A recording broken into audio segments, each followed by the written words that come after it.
everyone, I'm Amy Lewin. I'm Deputy Editor of Sifted. If you don't know about Sifted, we are a media platform and we write about European startups and tech. Today we're talking about post-COVID hacks and tips for early stage fundraising. I know a lot of people are kind of maybe slightly worried that VCs and other investors are a bit less kind of ready to invest than previously, but we've got a great panel to let us know what's really going on and how in this environment startups can sort of really shine in front of investors. So let me introduce our panel. We have Gary Stewart. Is Gary going to pop up? There he is. We've got Gary Stewart, who's co-founder of The Nest, which is an app to address the lack of diversity in tech. He was previously head of the Wire Accelerator in the UK, and he also wrote a cracking piece recently for Forbes in response to George Floyd's death, outlining 4 things the startup community can do to make change, which I highly recommend everyone reads once this panel is over. We also have Patrick Newton. Here he is, who is one of the founders of Form Ventures, which is a new early stage VC firm which invests in startups in regulated markets. If you're thinking regulated equals boring, you're wrong, and Patrick will, I'm sure, make that clear during this panel. And before launching Form, he led startup investing at Deloitte Ventures. And finally, we have E. Here she is. E is an active angel investor and previously was a VC investor. She was also the founding chief strategy officer of FreeUp, which was a fintech which was acquired by Greensill, which is a fintech giant last year. And she's currently head of strategy for a business called Earned, which is kind of part of Greensill now. So we've got a great range of perspectives amongst our panel. We'll also be joined for the Q&A session after this panel by Nick Brisbourne, who is one of the managing partners of Forward Partners, which is another early stage VC firm. So stick around for that. Okay, so without further ado, let's kick off. So let's start with the basics. I imagine lots of people listening are very early stage founders who may not have actually raised money before. So how do you know when your startup is actually ready for angel or kind of very early stage VC funding? Talk me through some of the kind of milestones you might need to have hit or what you might need to show for yourself, whether that's product or team or something else. Gary, do you want to go first? Sure. Well, thanks for having me. I think I'm in the process of raising funding now for my current startup, so I can kind of give this from a very practical point of view. I think you should start talking to people as soon as possible, and you should always be speaking to investors. I think that my approach right now is to always ask for feedback about everything I'm doing. So from the very first moment that we had the idea of The Nest, even when the deck was probably really terrible and I had no clue what the business should really be, I just started speaking to people, and to the extent that investors and angels would be willing to speak to me, I spoke to them as well. And I knew that they wouldn't necessarily always be willing to invest at that point, but it was the beginning of a conversation, because I think the absolute worst thing you can do if you're raising is to think that you should raise when you should start conversations when you need to raise. I think begin them way in advance and then develop a relationship and prove to people that you're actually able to execute according to the business plan, because at the end of the day, people invest not in the idea, but in your ability to execute a plan. Okay, E, so you're an angel investor, you've invested in a lot of companies. Would you agree with that? How far in advance should companies be talking? How far in advance of actually wanting the cash in the bank should companies be talking to angel investors? I really think that if we talk about the early stage, there are a couple of difference in terms of angel investor as well as pre-seed stage VC. And I think with angel investors, they are very professional business angel, but there are also a bunch of angels that who would invest for non-ROI reason. So it could be that they're interested in the problem, they're interested in the space, or they're probably a friend of you. And I think to understand that difference is quite important, because for the angels who not necessarily looking for a very structured pitch, and it's really, really important to get the conversation start early, so you can, as Gary said, you can have an iteration on your deck and get it more sort of polished before you have a opportunity to pitch to a pre-seed VC who would generally look for a more structured, slightly more matured pitch, as well as your whole idea around the business. It's just a more expectation on that front. Yeah, I think. Okay. Yeah. So Patrick, what kind of give us the sense of the kind of time frame? How far in advance should people be pitching to you? And do you agree with that? How much kind of more structured do you like that to be? So we there's no such thing as too early. I mean, we invest mainly at seed. I think it goes back to what Gary was saying, that like you want to be having the conversations as early as possible. If someone comes to us and they've got less than 3 months runway, then that makes us pretty nervous. And usually, like, you don't want to be guided by the exception where people kind of get a term sheet within a week of pitching a VC. You've got to like basically prepare for the worst and give yourself lots and lots of time. I think just to add to what the other panelists have been saying, it's really important to think about what metrics different types of investors are after, and that you need to be hitting to raise from them. Like plenty of startups, obviously, after having either their own cash flow, cash just provided by their own savings, or kind of a what's unfortunately called friends and family round, like money from kind of people they directly know. They go direct to seed. That's obviously very different to going to pre-seed. In general, in the UK, my sense is like there aren't that many pre-seed investors, but the ones that there are obviously great. Ada and Ascension are both really good, but it just means that like you basically, as a horses for courses, make sure you are kind of telling the right story to the right investor. Okay, so let's talk a bit more about for angel investors, and maybe Gary, you can pitch in here with the experience you're seeing. What do angel investors, or I mean, they're all different, but what do some angel investors especially kind of respond to in terms of the way you communicate with them, the kind of story you tell? Like, how do you get buy-in from angel investors? What kind of buttons do you need to press?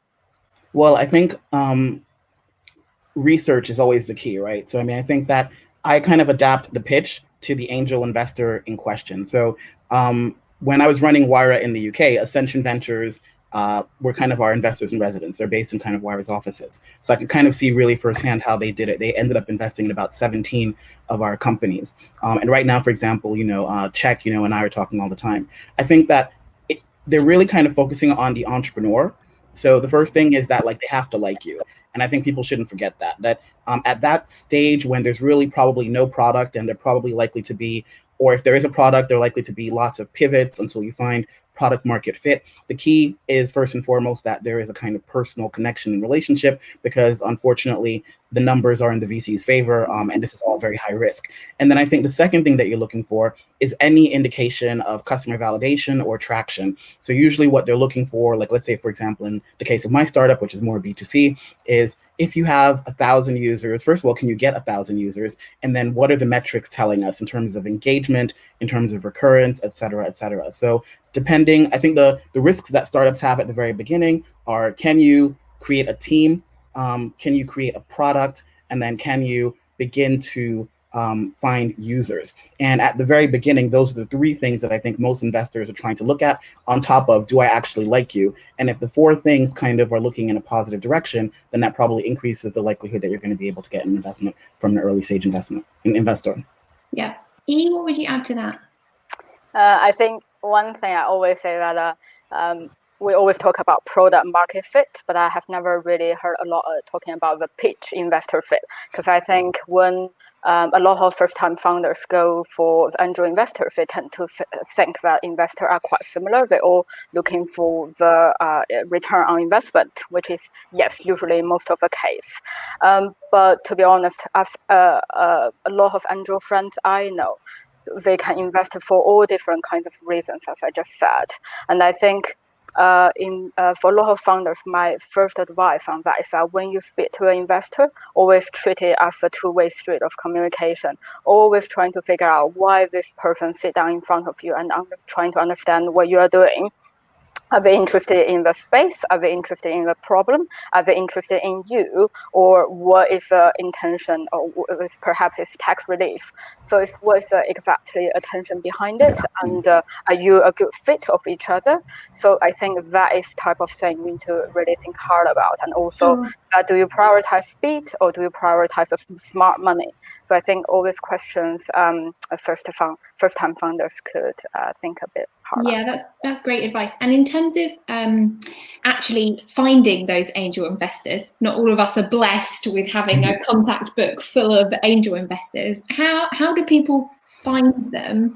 And once they've found them, what's a good way of doing that research to kind of figure out, this person's really just in it for the money and the returns, this person's in it because they're passionate about this sector, this person's in it because they have expertise from their career and they want to kind of impart that onto someone else?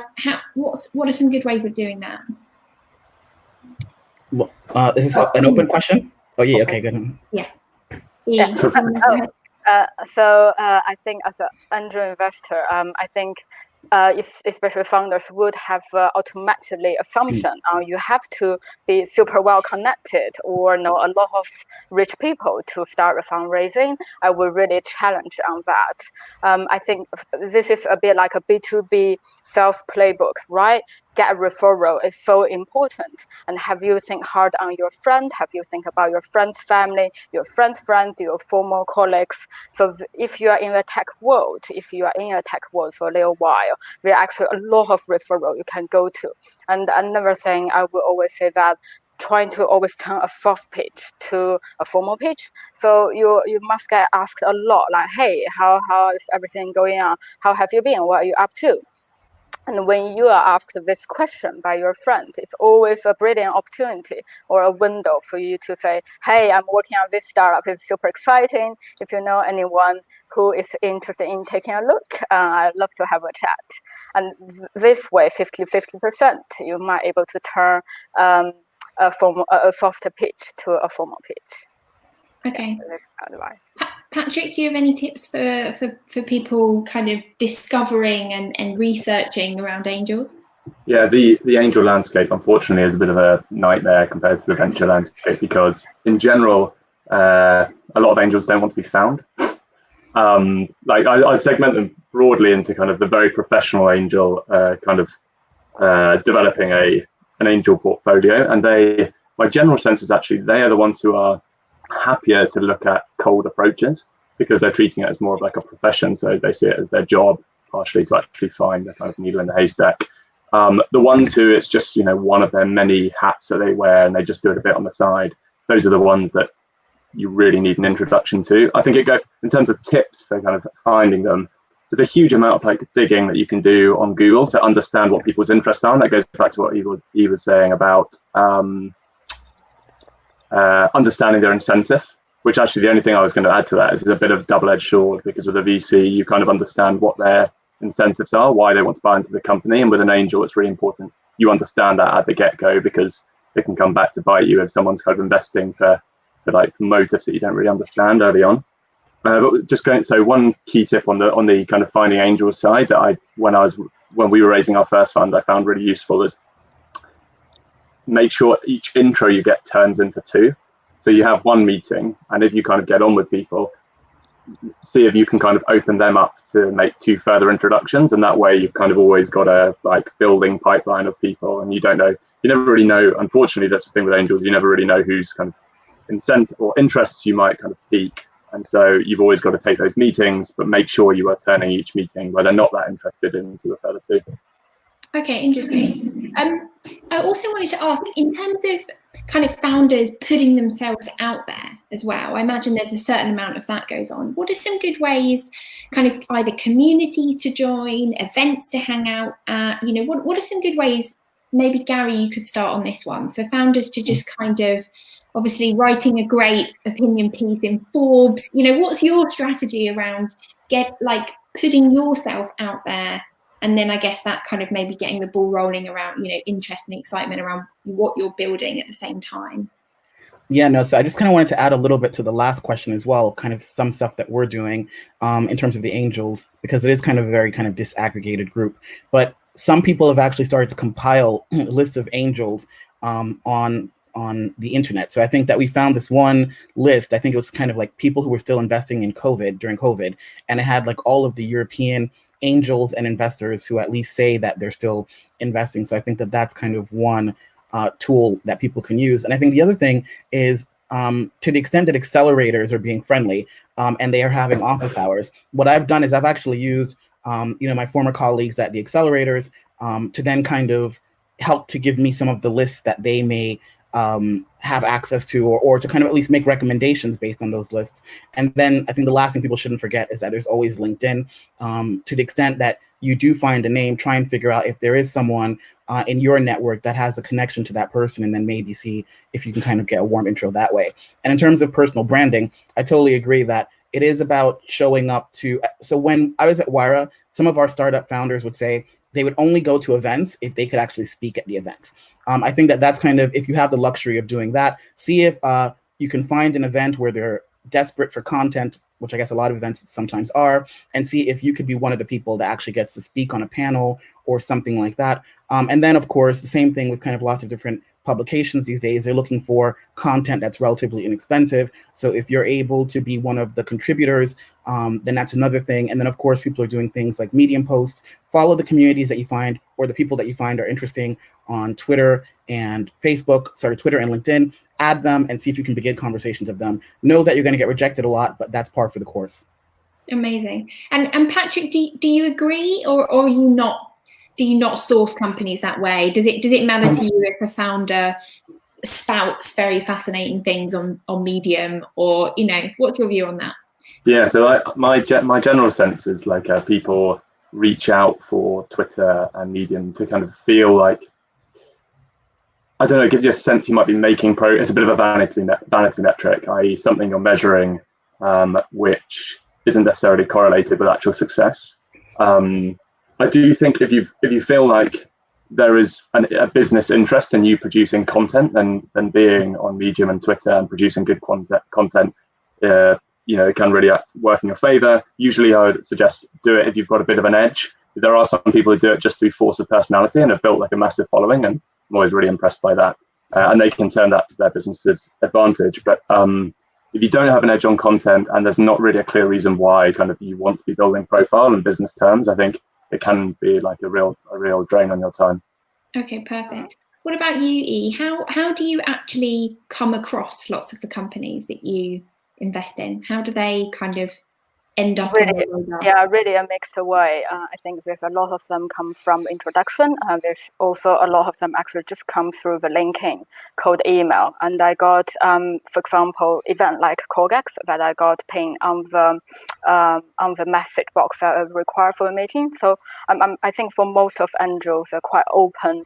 And I think go back to this digital strategy in terms of the content as well as the event presentation. I think previously my strategy is very neutral, that go what feel natural to you. But I think in today's new setting, this is probably becoming more important, that somebody need to make sure that themselves is active and visible in this digital world. And personally, I'm doing a quite terrible job, but I think this is very good. This is going forward. It's becoming increasingly important for a lot of founders.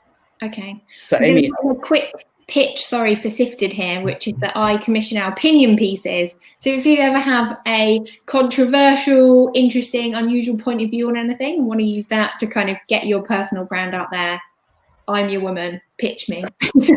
Gary, you wanted to add something? Yeah, no, I was just going to say, since I just kind of did this with the Forbes article, I mean, I agree. As long as it kind of has something to do with what the ethos of your business, I think it's really useful. But what I found most interesting is that because I have a relatively large community of friends, I guess, on LinkedIn, and also then what happened is I started to get like requests for more information from VCs and angels that I hadn't even pitched. One of them, for example, the folks at SoftBank reached out and said, "Oh, we read your article. We want to know more about what you're doing." So I think that an inbound interest is always going to be better than kind of cold or warm intros even. So I think that part of what I tried to do was, I write about things that I think are relevant to the story that I'm trying to tell with my business. And then the people that reach out to me are ones that are more likely to be interested in the sorts of things that I do. And I think that if you do that as a founder, then it's, if you become a thought leader in an area, then that's really important, because one of the other things that I think investors are generally looking for are people who they think are what they call the founder market fit, right? Why is it that you are going to be the founder that is going to be likely to solve an issue within a particular area? The more it looks like you are the founder that is really enmeshed in this area and that you're an expert in this area, the more likely it is to make the argument about founder market fit. Perfect. Great advice. We've got a question from Louise in the audience, which is, let's now talk about pitching. So what format of pitch do you prefer? Do you like to see videos or slide decks, she says, or some other thing? Patrick, do you want to go first? Yeah, there's a lot of talk about this at the moment with memos, like people sending memos for initial pitches. And yeah, I mean, I used to work as a management consultant.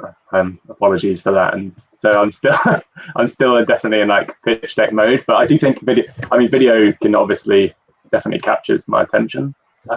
Memo, obviously, it's mainly content driven, right? So if it was a memo and it was like a really effectively like argued pitch, then I definitely like paid attention. And I like ultimately the format to me is kind of by the by. It's like the content you want to get to. And the main thing I would say is just making it succinct enough that you don't lose people's attention while you're making the pitch.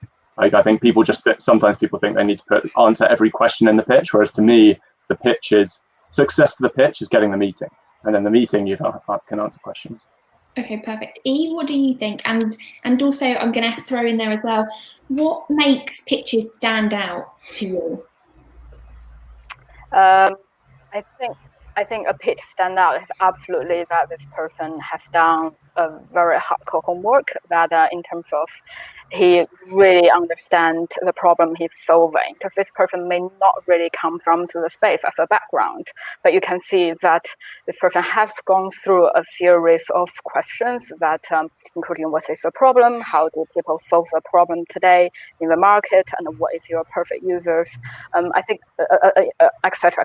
So actually a very long list of typical question Angel and VC would ask, and I think a lot of people would assume that they have think it through, but is this evidence-based, is this logic-based? And again, go back to Gary's point that is this really a visionary picture that you have been put yourself in. I think those things it sounds really obvious, but so first you need a very clear communication strategy to put this out in your first move, or in your first pitch deck. You need to be quite simple, elegant, but also that can get into a next meeting, which can give you opportunity to go into a level deeper. And I think that need quite a lot of dig and the deep dig, and it's quite important to show that. And Gary, what have you seen? What have you realised kind of grabs investors' attention? Well, I think the first thing is just to know that you're probably going to have to do like dozens and dozens of versions of your pitch deck. Like you're going to think it's amazing from version 1. And I thought after seeing hundreds of pitches at Wyra that I knew what it was, and I just realized I totally didn't. Number 2 is there are tools out there nowadays that you could use, right? So one of the things that one of my friends, Bindi, recommended is there are kind of tools that you can send out the pitch deck, and then you can see how long each investor spends on each page, and do they actually finish the pitch deck. And so you can kind of have data to actually figure out, not based on what you think is interesting, but what do investors think is interesting, which I think is really useful in terms of then kind of iterating the pitch deck. And lastly, I think that the basics of pitching have always stayed the same. I agree that it's a trailer, but Dave McClure, I think way back in 2010, had a really great deck, a really great explanation as to what you should have in your pitch deck. I think Sequoia still on their website has a presentation about what they're looking for in a pitch deck. So the questions that you need to answer in a pitch deck are very, very standard. You just need to make sure that you're answering them as much as possible. And remember that especially in contexts where investors are very risk averse, such as in Europe in particular, then the more traction that you have, the more validation that you have, the better. So don't spend a lot of time in your pitch deck just talking about the product. Try to get as quickly as possible to any sort of validation that talks about why you are likely to be the category winner in that section, and that the market that you're talking about is one that's worth winning. Brilliant. And what are some of those tools that help you track how well your pitch deck's doing, if anyone's interested?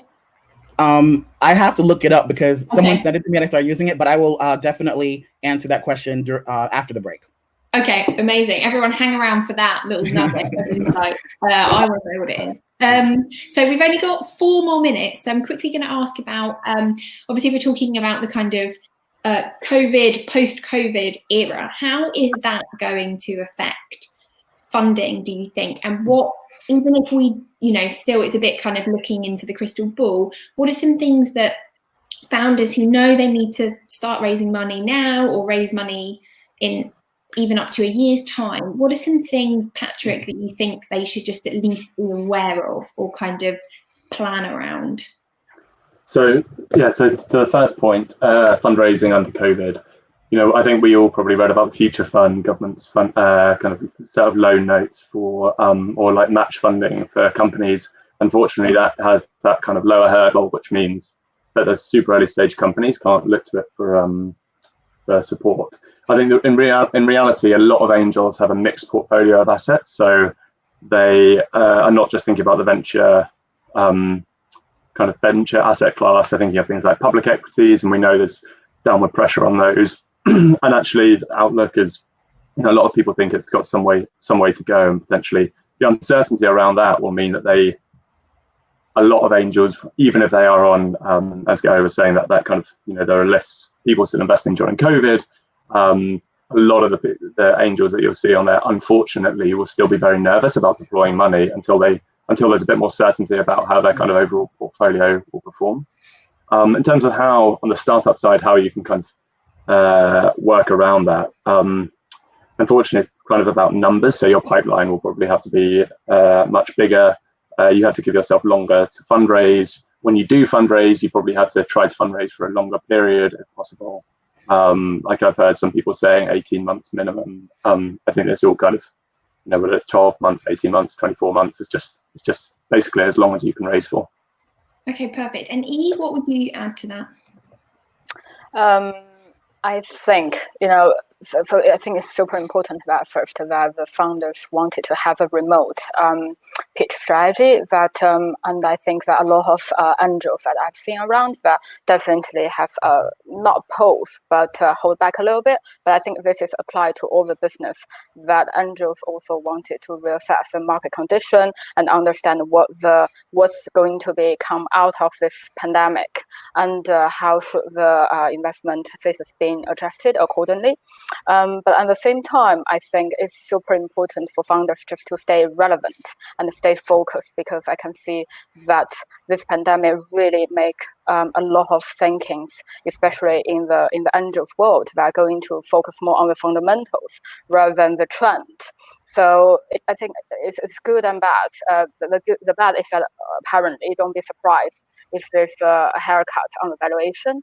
But the good thing is that I think for frugal founders, for the founders that really dig into why you're staying around for a business and why you are still relevant after this pandemic in the next 2 years, and how could you plan out a strategy that cope with different and difficult situations in the next couple of years.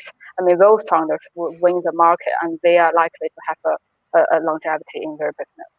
Amazing. I think it's also worth throwing in, I wrote an article a few weeks ago looking at what was happening at angel investing in Europe, and it actually seems quite different in different countries because the kind of support and fiscal measures out there in different places are very different, which means that angels in some countries are much less affected than they are, say, in the UK. So if you're open to finding angels in other areas, then that might be worth looking into, and read my piece. Gary, do you have anything to add?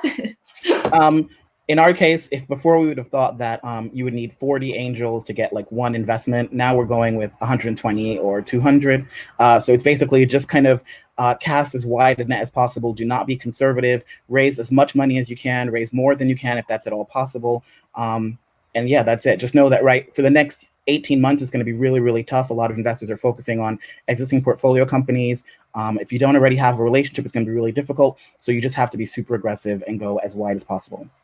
Okay, amazing. So I think we're out of time, but we are going to be doing this Q&A session. So Sandeep and someone else, I see you've asked questions. We can cover them in the next session if you want to hang around and ask some more specific questions to our very smart panelists full of wonderful advice. So thank you for being around for this session.